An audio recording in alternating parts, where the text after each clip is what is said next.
What question did you want to go over? 20? Oh, wait. 12. 20 and 19. No.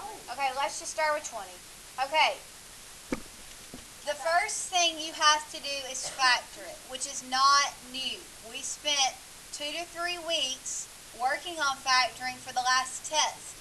So everybody should know that when you're given a trinomial and the leading coefficient is 1, you factor by bubble method, which is when you look for two numbers, and those two numbers have to multiply to give you 48 and add to give you 14. 6 times 8 is 48, and 6 plus 8 is 14. They both need to be positive because you need to multiply to get a positive and add to get a positive. So guys, what I've done so far is not new. You've already tested over that. What is new is the fact that now it's set equal to 0, which means you take the r plus 6 and set it equal to 0, and you set the r plus 8 equal to 0, and then you solve. To solve this little one-step equation, what do you do on both sides? Subtract 6, and so your first solution is negative 6. For this one, what do you do to both sides? And so your second solution is right. Now, let's talk about the reason these are solutions. The first reason that they are solutions is because if you plug them in to the r places, look what would happen. What's negative 36 squared? What's negative 6 squared? Right, negative 6 squared is positive 36. And then if you add 14 to that and multiply it by a negative 6, and then if you add 48 to that, see how I'm just retyping in that trinomial? But in the r places, I'm plugging in my first solution, which was negative 6. I get 0. Isn't that what the equation says it equals? So that's how I know negative 6 is a good solution, because it made the equation equal 0. That's why sometimes you'll hear people call these zeros. Like if they don't say what are the solution and they say what are the zeros, they're asking for the numbers that make the equation equal 0. Okay, the reason that negative 8 is a solution is because, look, if I take that same trinomial, but in the two r places, I plug in a negative 8.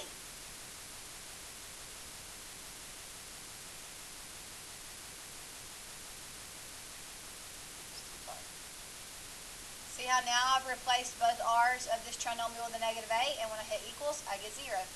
That's how I know that those are the two solutions. Another way to check it is to graph it. If you go to y equals and you type it in.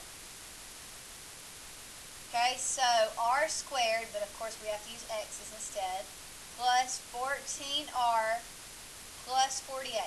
When I graph it, I see a parabola that crosses the x-axis 2 times. Doesn't the parabola cross at negative 6 and negative 8? So that's another way you can confirm that you did it right. Graph it and make sure it crosses the x-axis where you are saying the solutions are, otherwise known as zeros. Okay, what other problems would you like to go over? Marty, please move to your assigned seat. What questions do you want to go over off this page? 12?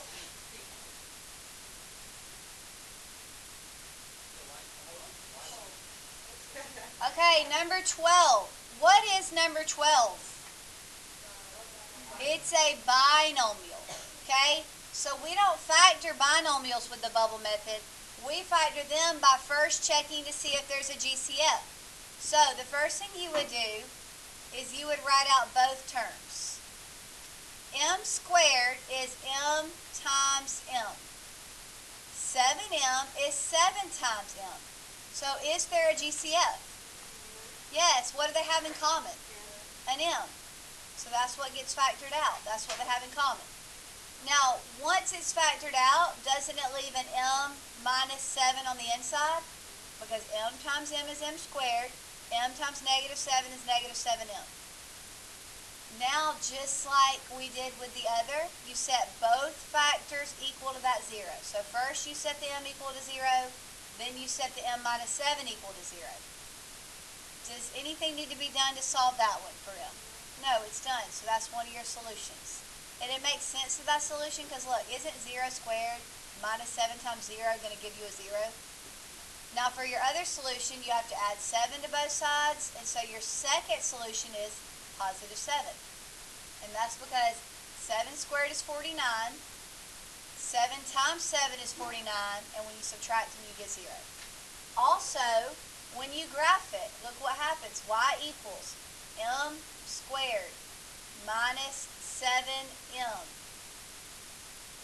See how it crosses at 0 and it crosses again at 7, which were our solutions? Okay, I want to take a look at 14. 14 is also a binomial. However, look what happens if I write out the terms and try to find a GCF. The terms for n squared are n times n, right? Those are the prime factors. And the prime factors of 25 are 5 times 5. So do they have anything in common? No. So that means this is a binomial, but it doesn't have a GCF that we can factor out like we did in the previous problem. This is a special case. Does anybody remember the name of this special case, Shekinah? Okay, how do you do it?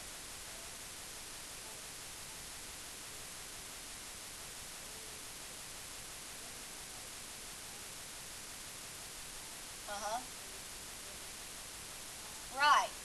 This is known as a difference of two squares. Difference for the obvious reason of subtraction. 2 squares because n squared is a perfect square. N times n will make it. 25 is a perfect square. Negative 5 times 5 will make a negative 25. So now look. N minus 5 gets set equal to 0. N plus 5 gets set equal to 0. And then you just solve each one. How do we solve this one for n? Add the 5 to the other side. So one of your solutions is a positive 5. How do you solve this one for n?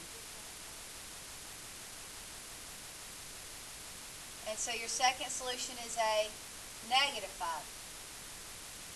Okay, don't write this, just watch for a second, okay? Everybody just watch. I'm still working on 14. Isn't n squared minus 25 the same thing as n squared plus 0n minus 25? Let me say that again. Isn't n squared minus 25 the exact same thing as n squared plus 0n minus 25? So wouldn't you just be looking for two numbers that multiply to negative 25 and add to 0? Negative 5 times 5 is negative 25. Negative 5 plus 5 is 0. That's why you're able to bubble method that kind. Because it's really no different than this. It's just the middle term that's not there was 0. So you're adding to get 0 and multiplying to get whatever's down here. Now, there is another way to do this. Let me show you another way for those of you who struggle with factoring.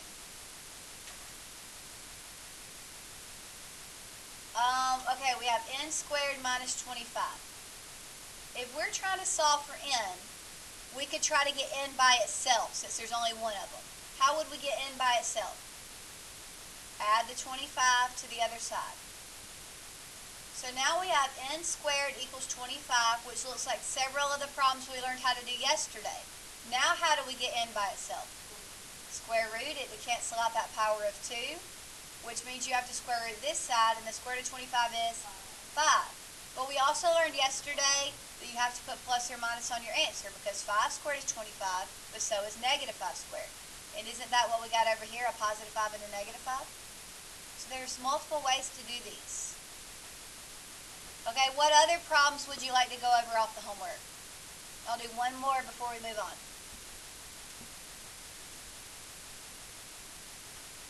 None?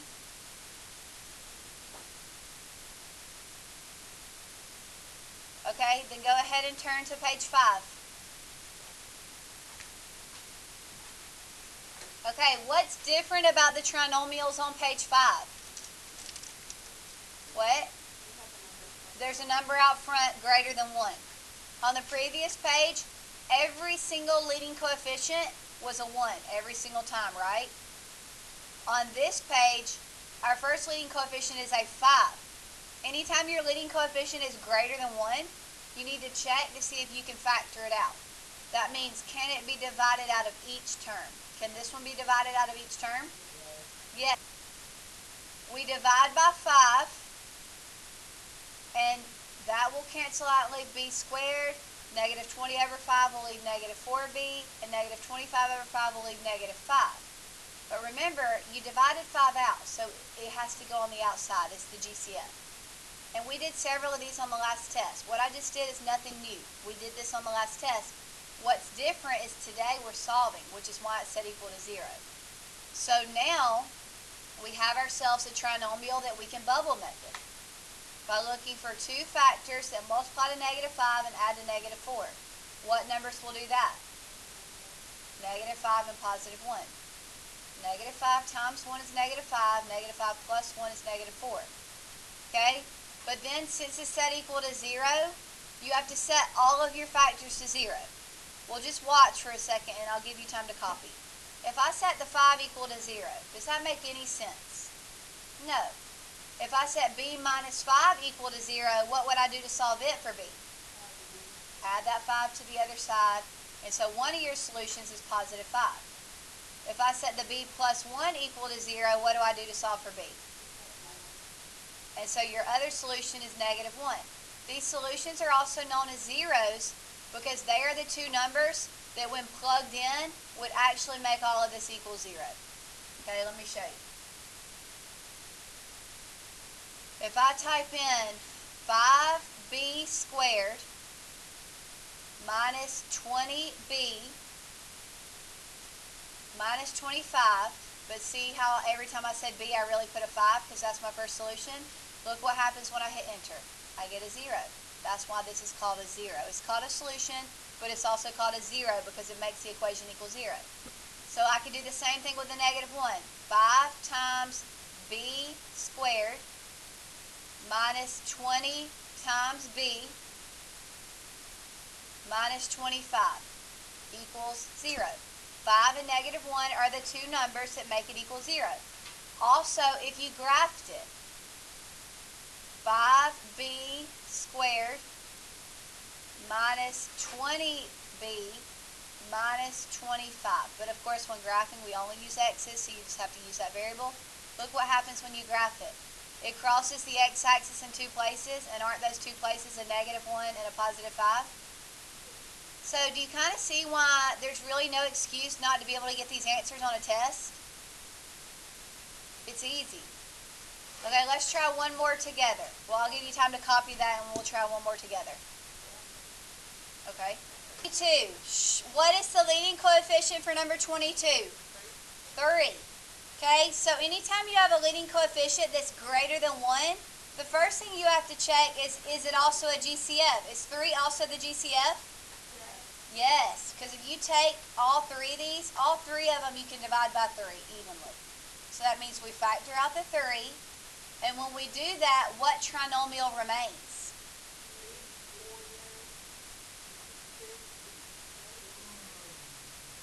And then 16. Yeah. 48 divided by 3 is 16. Okay, now what we've created for ourselves, now that we took the 3 out of the trinomial, is we have ourselves a trinomial that we know how to factor using the bubble method. So b times b will give you the b squared, and now we're looking for numbers that do what? Okay, and what numbers will do that? Negative 8 and positive 2. Remember, anytime you're adding and you want the number to stay in the negatives, the bigger number needs to get the negative. Okay, now you set, so everything we've done so far is not new. You had questions like this on the last test. What's new is what I'm about to do. I'm going to set everything equal to 0.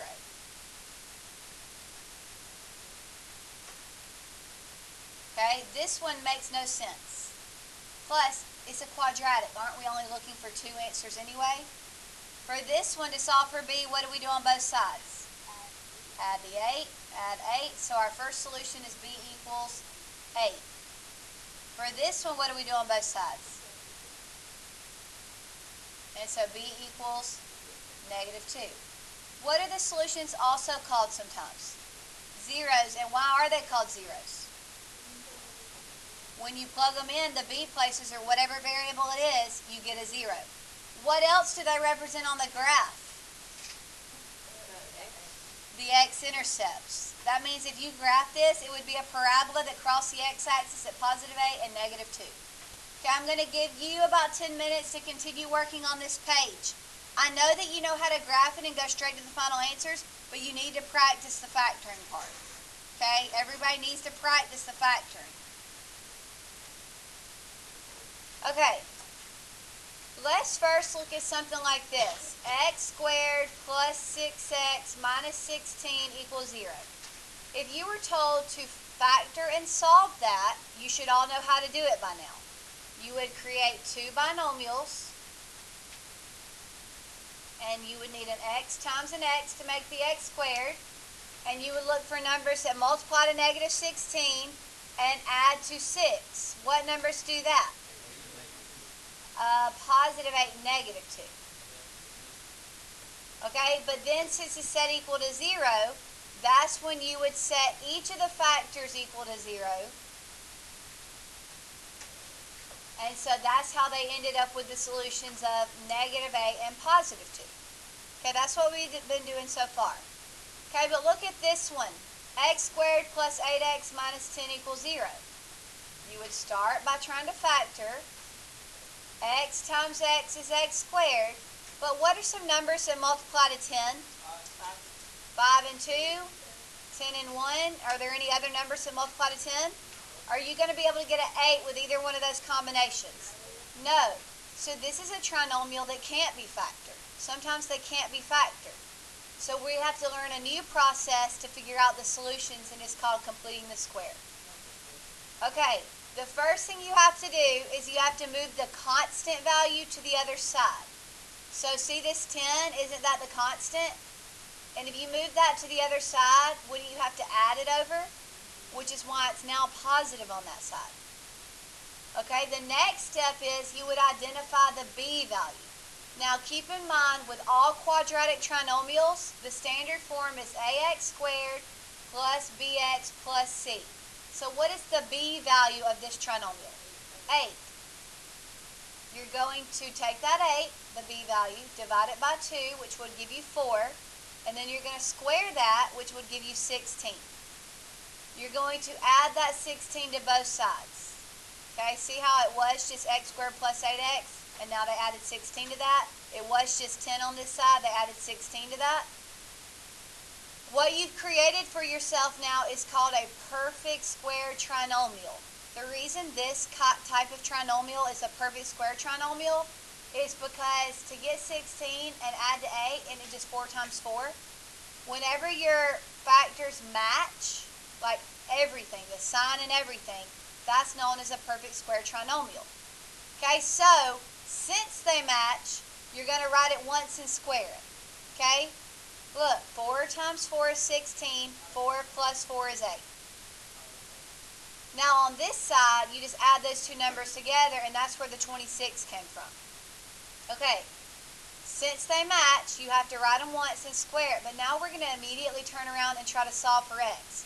Well, to get x by itself, the first thing we need to get rid of is that little 2. And how did we learn yesterday to get rid of that little 2? Square root it. Those cancel. And so now look, we just have x plus 4 because the square root canceled out the squared. But now on this side, we have plus or minus the square root of 26. Now the last step to isolate the 4 would be to subtract this 4, to subtract the x, would be to subtract that 4 to the other side, right? And so wouldn't that be square root of 26 minus 4, or they wrote it with the negative 4 in front, then the square root of 26? And the way they got these two answers is they typed in negative 4 plus the square root of 26 and got this one. And then they typed in negative 4 minus the square root of 26 and got this one. So do you see now why you weren't able to think of the two numbers that multiply to 10 and add to 8? Because those are the numbers. That's why you weren't able to figure them out, because those are the numbers. Okay, so let's try one together. Okay, can you think of two numbers that multiply to negative 15 and add to 4?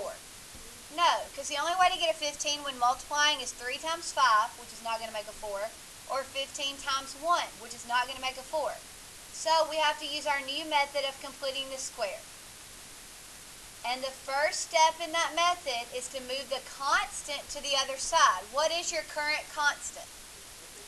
A negative 15. So to move it to the other side, wouldn't you have to add it over there? So that would end up being x squared plus 4x equals positive 15 now, because you added it to the other side. So that's step 1. Move your constant to the other side. Step 2 is think of the b value. What's the b value for this trinomial? 4. What's 4 divided by 2? And what's 2 squared? 4. So that 4 that you just got by doing b divided by 2 squared, you're going to add to both sides. So we're going to add it right here. And then on this side, we're going to add it to the 15.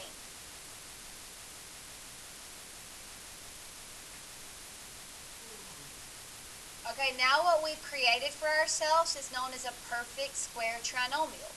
X squared plus 4x plus 4 is a perfect square trinomial because the factors of it will match. What will the factors be? X plus 2 and x plus 2, because 2 times 2 is 4, 2 plus 2 is 4. On the right side, we now have what? 19. Since they match, there's no need to write it twice. You just write it once and square it. Okay, but now, we're ready to start solving for x. That's our whole goal, is to find out what x equals. So we need to get rid of that 2. We square root it, which means we square root this side. Those cancel each other out, leaving just x plus 2. But what did we learn yesterday happens when you square root a number and you're solving for x? What do we have to put on that? Plus or minus. Anytime you square root something while solving, you have to put plus or minus on the number you square rooted. Okay, so now the last step to get x by itself would be to move what to the other side? The 2. So we're going to minus 2, and then we minus it over here. So doesn't that end up giving us x equals plus or minus square root of 19 minus 2? You end up with plus or minus square root of 19 minus 2, because you have to subtract the 2 away from the x. So now to get your approximate answers, you're going to type in the square root of 19 minus 2. Okay, so square root of 19 minus 2. Okay, so we'll round that to like 2.4. But you also have to type in negative square root of 19 minus 2. So negative square root of 19 minus 2. No, it shouldn't. If you put the minus 2 on the outside. Okay, and you get a negative 6.4. So 2.4 and negative 6.4 are your solutions. And that's why you couldn't think of the two numbers that multiplied to give you negative 15 and added to give you a 4, because they look like that. Now, quickly watch. Watch me graph it. Y equals, you're not watching, x squared plus 4x minus 15. Okay, x squared plus 4x minus 15.